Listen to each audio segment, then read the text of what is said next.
Buenos días, jóvenes. No, espérenme. Buenas noches todavía. Buenas noches, jóvenes, ¿qué tal? Estoy ya para terminar de grabar esta última parte de la columna vertebral. Yo dije que iban a ser 4 pedazos, no, solo van a ser 2 pedazos.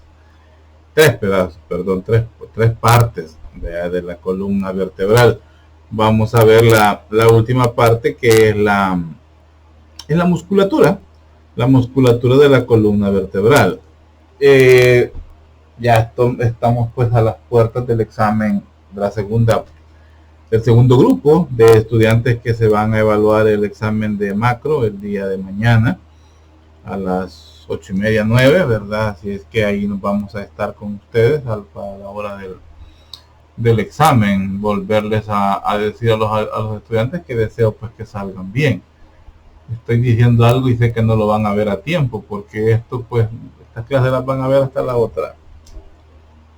¿Hasta qué? Hasta pasado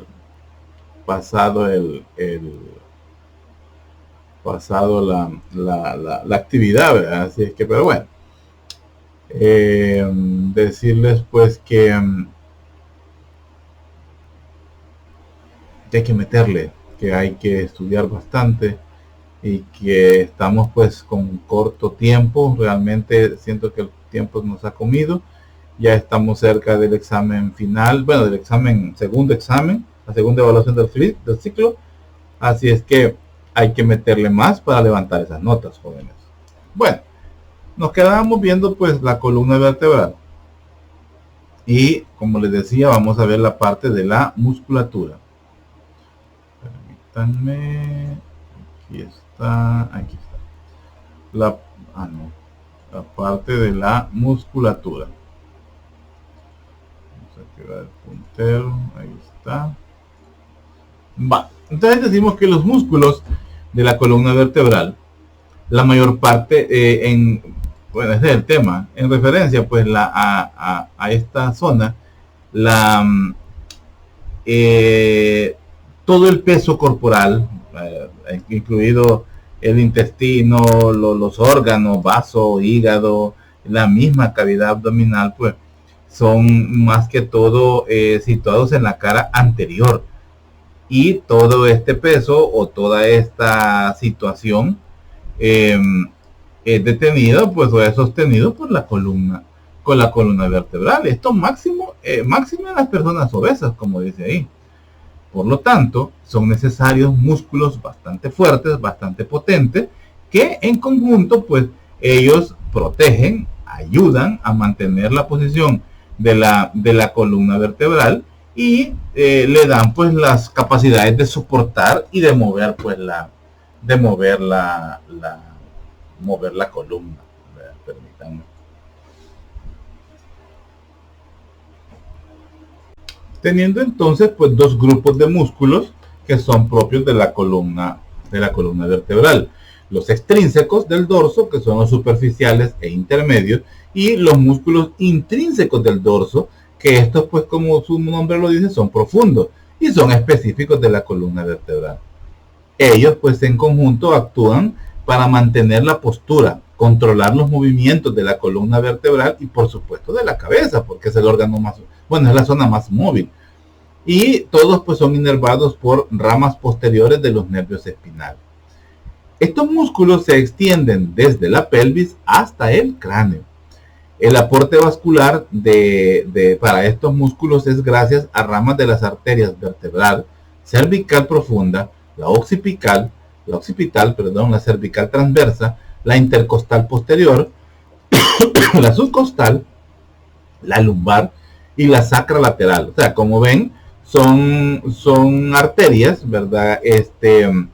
Que van a ir irrigando partes, ¿verdad?, según su ubicación, de los músculos que se encargan de proteger o tienen inserción en la columna vertebral y tienen como objetivo pues proteger a la misma de cualquier injuria o de lesiones propios de la columna vertebral. O sea, ellos son los responsables de que aún ante un buen, como decimos, sopapo, o ante una buena injuria, ellos son los que se encargan de evitar que esas situaciones pues sean mayores o se compliquen de la peor manera.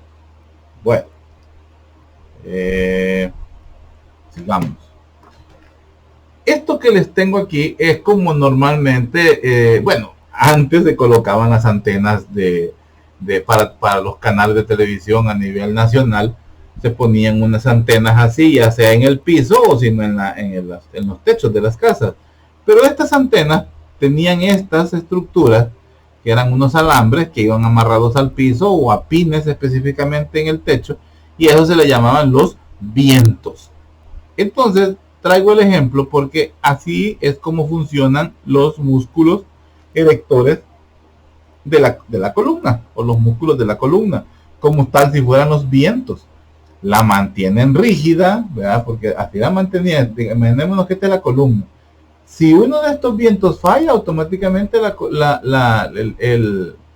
la base de la antena pues tendía a irse hacia esa zona donde ya no tenía tensión, o le creaba inestabilidad. Pues lo mismo pasa con la columna.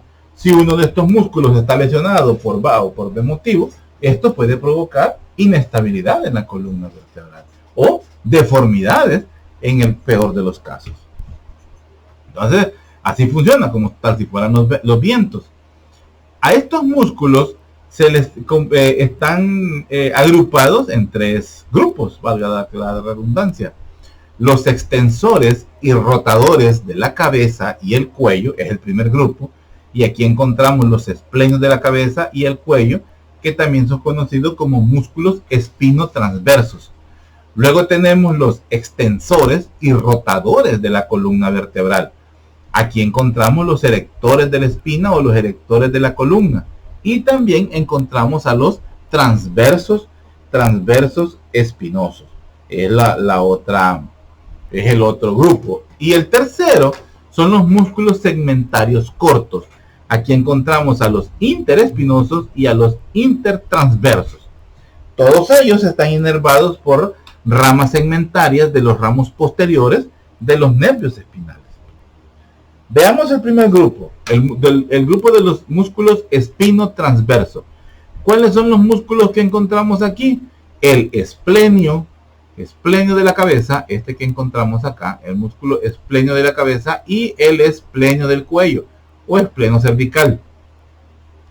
El esplenio de la cabeza, pues como dice ahí, es un músculo ancho que se inserta en el hueso occipital, como estamos viendo aquí. Se inserta en el hueso occipital. ¿Se acuerdan de unas arrugas que encontramos? Por ahí sirven estos. Tenemos el hueso occipital y en la apófisis mastoides del hueso temporal. O sea, todavía sale una raicita, por decir así, y se abarca la apófisis mastoides que pertenece al temporal. Como ahora con respecto al esplenio del cuello, aquí decimos pues que es un músculo estrecho. Vea que es es un músculo estrecho que se inserta en la apófisis transversa de las vértebras cervicales superiores. Este esplenio va hacia adentro y llega a insertarse en las apófisis transversas de las vértebras cervicales. Discurre desde la apófisis espinosa y el ligamento nucal en sentido superior y lateralmente. Entonces, la distribución de este esplenio de la cabeza es abarcando tanto las apófisis espinosas y parte del ligamento nucal. Esa es la forma en que ella, pues, entre que este músculo está distribuido a nivel pues del cuello. Es el primer grupo, los espinotransversos. En conjunto, los músculos espinotransversos dirigen la cabeza hacia atrás, extendiendo el cuello. O sea, los movimientos de lateralidad del cuello son gracias a este músculo. Eso en individual. En conjunto, individualmente, cada músculo rota la cabeza hacia un lado, el mismo lado del músculo que se contrae. O sea, la acción es la misma, pero en conjunto ellos dirigen toda la cabeza para ambos lados sin tanta cosa. O sea, la gira uno a su voluntad. Individualmente ya solo se puede activar uno de los músculos, porque la verdad que el otro no ¿cómo se llama? No se no se activan los dos si el movimiento va a ser a un solo lado del, el movimiento va a ser a un solo lado del cuello. Entonces se activa el músculo del mismo lado que se va a mover el cuello. Entonces estos son los músculos espino-transverso. Aquí vemos un resumen de ellos. ¿Dónde se origina? Mitad inferior del ligamento nucal, la apófisis espinosa de C7 a T4. Se inserta en la apófisis mastoides, en el cráneo, por debajo del tercio lateral de la línea nucal superior, o sea, en el hueso occipital, como decía ya. ¿Quién lo inerva? Ya sabemos. Función. Conjuntamente dirigen la cabeza hacia atrás, extendiendo el cuello. Individualmente dirigen y rotan la cabeza hacia un lado. O sea, giran la cabeza hacia el mismo lado, lo que estábamos hablando allá de los esplenios de la cabeza. El esplenio del cuello, apófisis espinosa de T3 a T6, y se inserta en las apófisis transversas de C1 a C3. Donde quien lo inerva, pues ya son los mismos. Conjuntamente extienden el cuello individualmente, dirigen y rotan la cabeza hacia un lado. O sea, giran la cabeza hacia el mismo lado. Esos son los músculos esplenio de la cabeza y esplenio del cuello. Son los espinos transversos. Vamos con los músculos erectores de la columna. Esta es la segunda,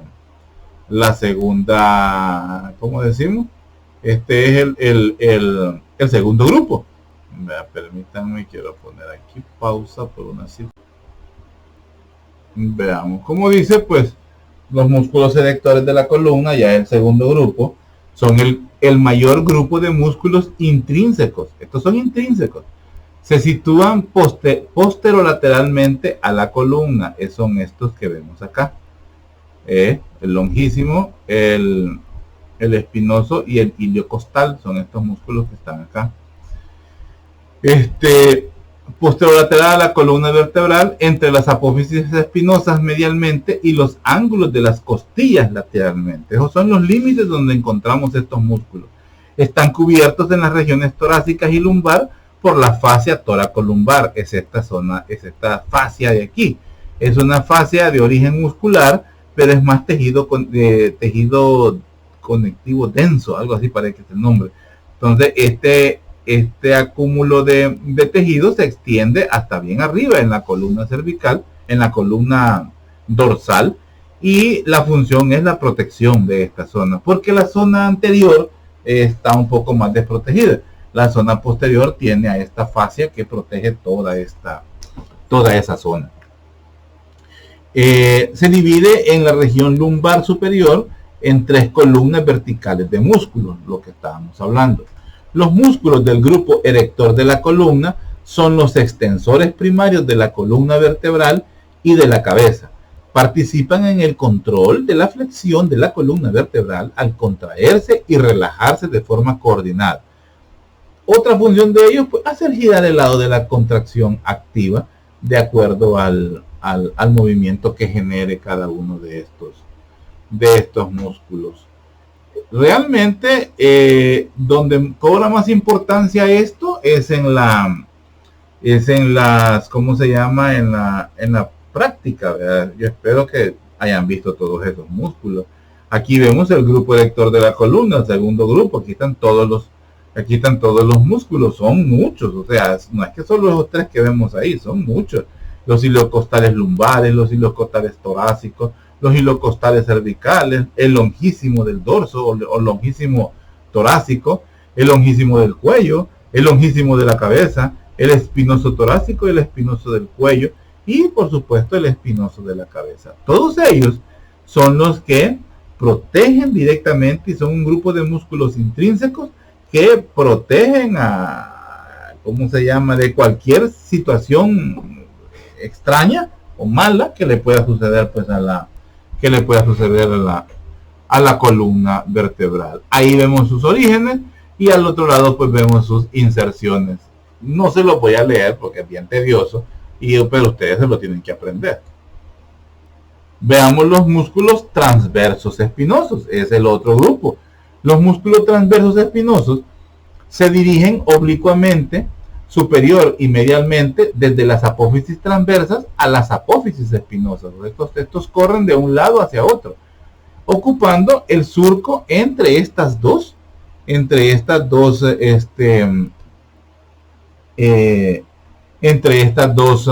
prolongaciones vertebrales.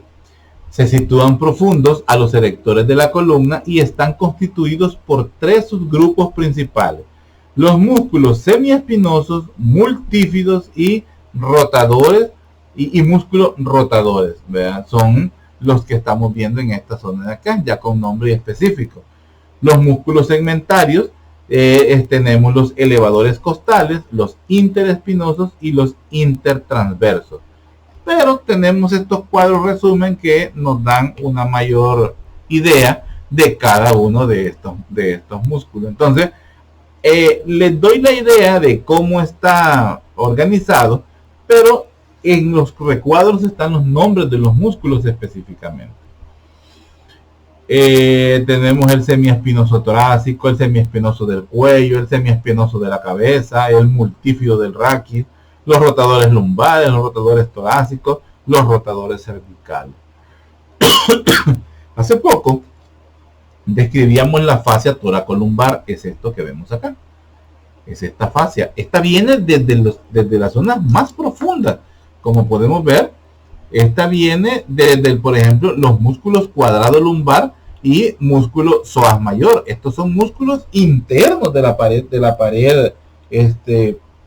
abdominal, pero estos músculos son tomados en cuenta, tienen mayor relevancia a la hora de estudiar órganos retroperitoneales, o sea, están completamente internos. Por supuesto protegen la columna, pero sí son más internos, y nos estamos centrando pues en los más externos. La fascia toracolumbar pues cubre los músculos profundos de la espalda, ¿no? Estos que estamos hablando de aquí los cubre, de la espalda y del tronco. Esta fascia resulta clave en la organización global e integridad de la región. O sea, algo que nos asegura que esa zona está protegida, o esa zona está fuera de peligro, o esa zona tiene un centinela pues fuerte, es la presencia de la fascia toracolumbar. Superiormente pasa anterior al músculo serrato posterior, músculos que están aquí arriba, ¿verdad?, del dorsal ancho, pero puede pasar posterior superior al músculo serrato, y se continúa con la lámina superficial de la fascia cervical del cuello. O sea, esta fascia toracolumbar abarca todo esto. Es una zona bastante extensa. En la región torácica cubre a los músculos profundos y los separa de los músculos de los grupos superficiales e intermedios. Esa pues es una característica o algo importante porque le da individualidad a cada uno de los músculos, y es gracias a la fascia toracolumbar. Medialmente se fija a las apófisis espinosas de las vértebras torácicas y lateralmente a los ángulos de las costillas. Pónganle queso a eso, es un dato muy importante. Vamos a ver, permítanme. Los músculos suboccipitales, como su nombre lo dice, son músculos que están por debajo del hueso occipital, son músculos profundos. Es un pequeño grupo de músculos que se encuentran en la región cervical posterior, prácticamente en la base del hueso occipital. Conectan en sí a la C1, a la vértebra C1, que es el atlas, con la vértebra C2, que es el axis, y conectan ambas vértebras con la base del cráneo. ¿Cuál es la función principal? La movilidad de la cabeza. Hemos visto que hay dos grupos, por ejemplo, que se centran en esa situación, en mover la cabeza. Pero realmente es porque el movimiento de la cabeza es bastante complejo, en el sentido de que él mismo con sus movimientos transmite información. Transmite un sinfín de informaciones y apoya a otras reacciones o a otras situaciones propias de la comunicación o de la expresión, el movimiento de la cabeza. Entonces, por eso venimos hablando de ellos en varias ocasiones, porque las lesiones del cuello o las tortícolis o las lesiones del cuello inmediatamente repercuten en la vida del paciente. Entonces tenemos que tener las herramientas necesarias para poder afrontar y orientar bien a nuestro paciente que nos consulta por por una situación de esas. Permítanme.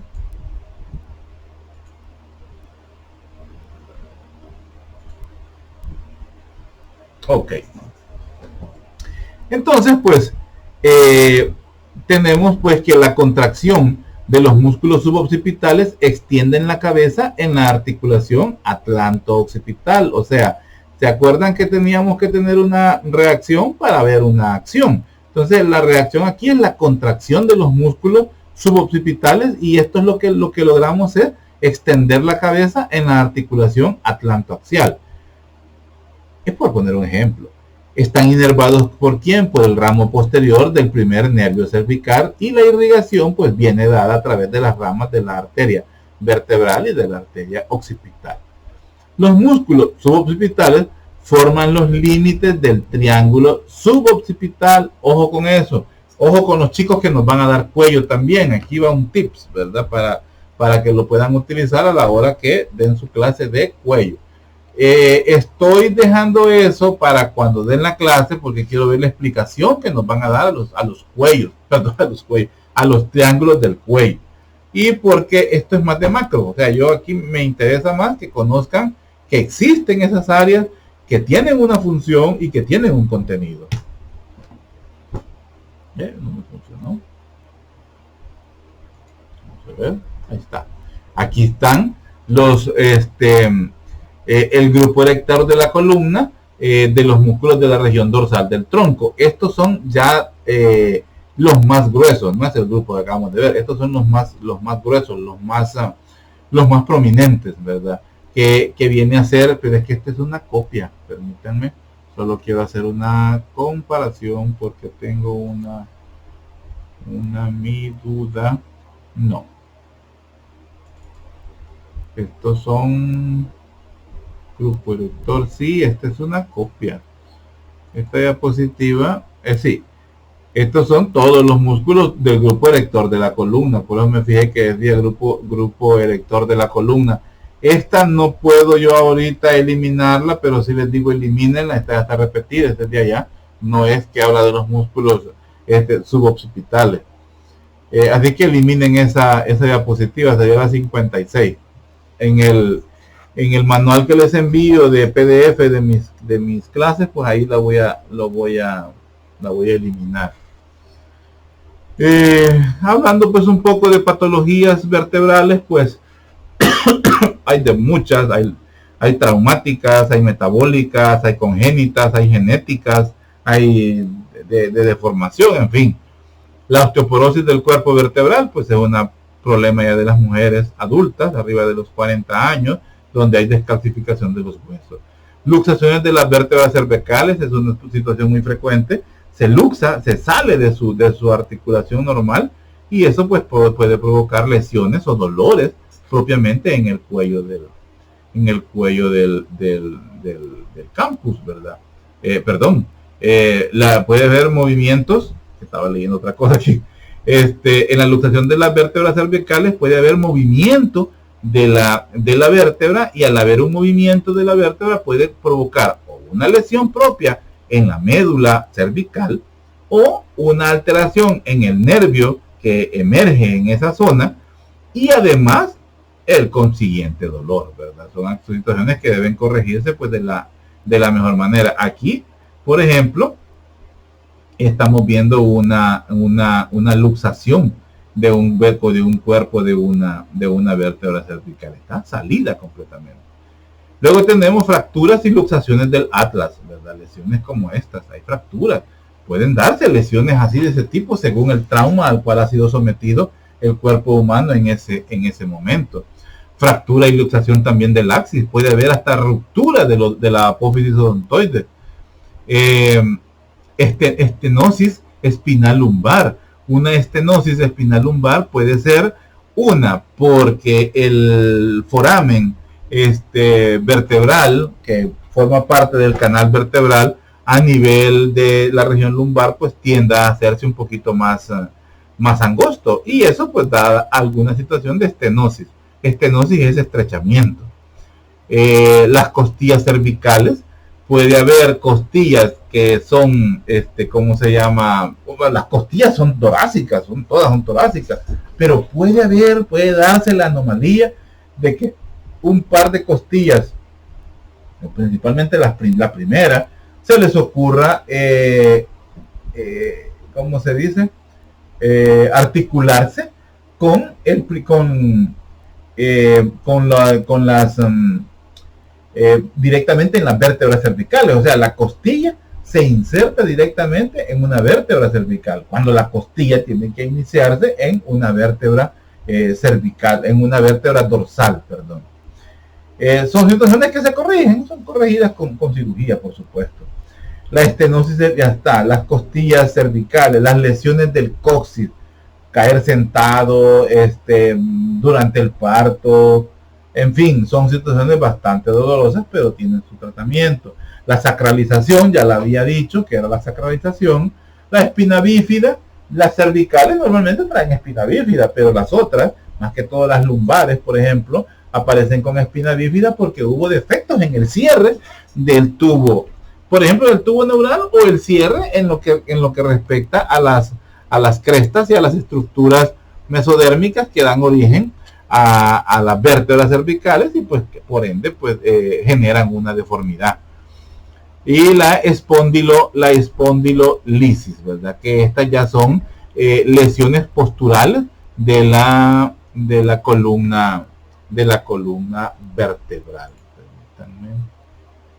Bueno, como les decía, pues la espondilolisis, pues que pueden ser malformaciones congénitas, pero que estas casi siempre se acompañan de rupturas o a nivel del pedículo o de algo otro, o del arco, ¿verdad? Pueden ser lesiones postraumáticas. También hay otra que se parece mucho, que es la espondilolistesis. La espondilolistesis, pues, es el desplazamiento de una vértebra, tal cual fuera como lo vimos en esta, ¿verdad? Pero no responde al tratamiento convencional, que era la cirugía, bueno, que era la reducción abierta, pues, ¿verdad? Pero es otra forma de una lesión que se puede presentar a nivel del cuello, que es la espondilolistesis. Quiero ver qué más. Otras patologías, pues, de la columna vertebral: el envejecimiento de los discos intervertebrales. Estos se pueden volver duros, completamente duros, ya no tienen función prácticamente, así como lo estamos. Bueno, aquí esta es una lesión. Hernias del núcleo pulposo, esto que vemos acá. Aquí nos ayuda el ligamento longitudinal interno, ayuda a evitar este tipo de hernias que se pueden dar en el hombre. Los desgarros de ligamentos, eso pues se conocen, y curvaturas anormales de la columna vertebral, la cifosis, la lordosis, la escoliosis, son otras curvaturas. Aquí, por ejemplo, vemos lesiones de la T12. La T12 pues tiende a ser una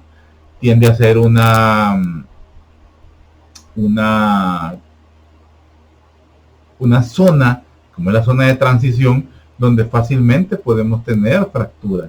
Son lesiones más que todo de tipo deportivas.